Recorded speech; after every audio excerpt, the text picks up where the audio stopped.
A single token arrives at the feed-forward layer of a neural network.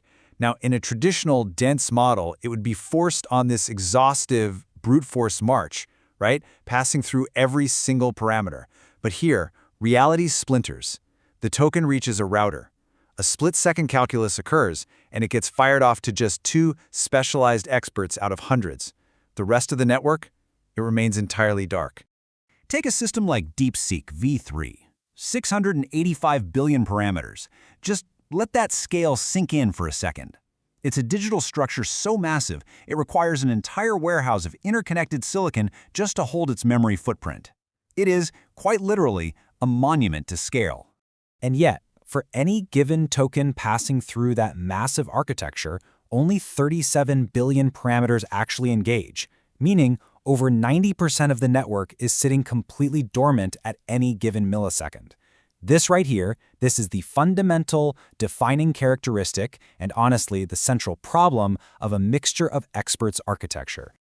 Part 1. The sparsity paradox, uncoupling capacity from compute. For years, AI scaled in a very predictable way.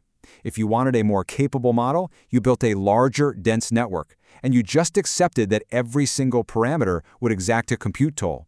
But that era of brute force, linear scaling, it's definitively over.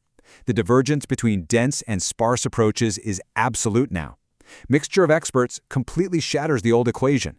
It allows total parameters to grow exponentially while keeping active computation strictly bounded. It's exactly why the AI tools we use today are getting remarkably smarter without taking hours to generate a single response. But in a distributed physical system, mathematical maneuvers always exact a heavy physical tax. Part 2. The 3 invisible walls. This severe gap between the massive size of the model resting in memory and the tiny fraction of it that actually performs work, it creates immense structural stress. First, you hit the memory wall. Think of it like a massive library containing 1 million encyclopedias. Because you cannot predict which specific passage a reader will request at any given microsecond, well, every single book must remain open on a desk, simultaneously, at all times. All 685 billion parameters, their rapidly updating gradients, and their massive optimizer states, they all have to be kept resident in scarce, high-bandwidth GPU memory, even though only a tiny fraction are actively computing. It's an immense, crushing, passive burden. And because no single piece of hardware on Earth can hold that kind of memory, the experts have to be distributed across hundreds, sometimes thousands of physical GPUs, which inevitably introduces the communication wall. When a token needs an expert on a different server, it has to be shipped across the network. It operates a lot like a global postal system. The sheer volume of letters, the tokens themselves, that isn't really the core issue. The problem lies in the narrow optical roads connecting the global sorting hubs. If millions of tokens are constantly in transit, bottlenecked at those cross-node interconnects, the computational engines of the GPUs actually starve. They just sit there, waiting for their data to arrive. Then, when the tokens finally do arrive, you hit the compute wall. In a sparse architecture, computations are fractured into hundreds of tiny, fine-grained tasks that severely underutilize the hardware. To solve this dense-sparse mismatch, advanced infrastructure uses what's known as parallel folding. Imagine a highly decoupled assembly line. The chassis of the model, the dense attention mechanisms, are built on one track optimized for massive heavy lifting. But the engines, the sparse experts, they're built on an entirely separate track, optimized for thousands of rapid small-scale operations. The system has to perfectly, seamlessly synchronize these two fundamentally incompatible workflows. Part 3. The friction. Cascading failures. Addressing these walls in isolation is a trap. In a fragile, hyper-optimized ecosystem like this, turning one dial inevitably breaks another. Let's say, to relieve the crushing pressure of the memory wall, an engineer compresses the data using lower-precision math shortcuts, like the FP8 format. It's highly effective.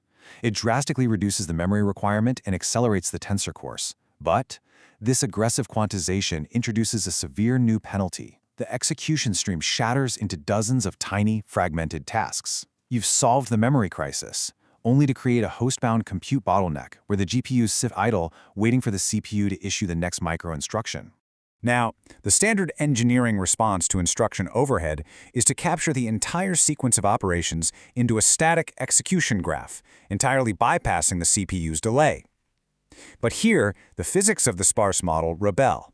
A static graph demands absolute predictability. It needs to know exactly how many tokens will go to each expert before the step even begins. Yet the very essence of a mixture of experts model is dynamic, unpredictable routing. So the accepted solution to the compute wall is fundamentally incompatible with the architecture itself. At this juncture, a reasonable observer has to ask, is the staggering complexity of mixture of experts truly worth the communication tax when up to 60% of your training time can be spent simply moving data across fragile network links, and when your software framework requires deeply bespoke solutions for every single layer, it is entirely valid to question if the architecture has, well, outsmarted itself. Part 4. The practical signal. Mandatory co-design. The era of treating hardware, networking, and algorithms as completely separate domains is over. Systems like Megatron-Core are not merely software patches, they represent an architectural philosophy for survival. They deploy device-initiated operations, allowing the GPUs to self-schedule their own fragmented math workloads without even asking the CPU for permission. They use deeply optimized dispatchers to maximize effective bandwidth and intricate sync-free routines that somehow allow unpredictable dynamic routing to coexist with static execution paths. It is a brutal, strictly necessary synchronization of silicon, networking, and math. In distributed systems, fixing one bottleneck usually just serves as an introduction to the next. The work is never truly finished. It simply shifts to a deeper, more complex layer of the stack. The smartest, most capable AI models on Earth are not bounded by the limits of human imagination or algorithmic theory. They are bounded by the unglamorous, unforgiving physics of memory allocation, kernel efficiency, and network bandwidth. That is the invisible architecture of intelligence. It leaves us with a lingering question. If this level of brutal hardware synchronization is required just to manage today's expert models, what physical boundaries will we have to break to train the models of tomorrow? Please note this video is AI generated with Notebook LM, drawn from Scalable Training of Mixture of Experts models with Megatron-Core by NVIDIA. Informational only, not advice. If you've been enjoying the journey so far, don't forget to like and subscribe. It really helps the channel grow. See you in the next one. Take care.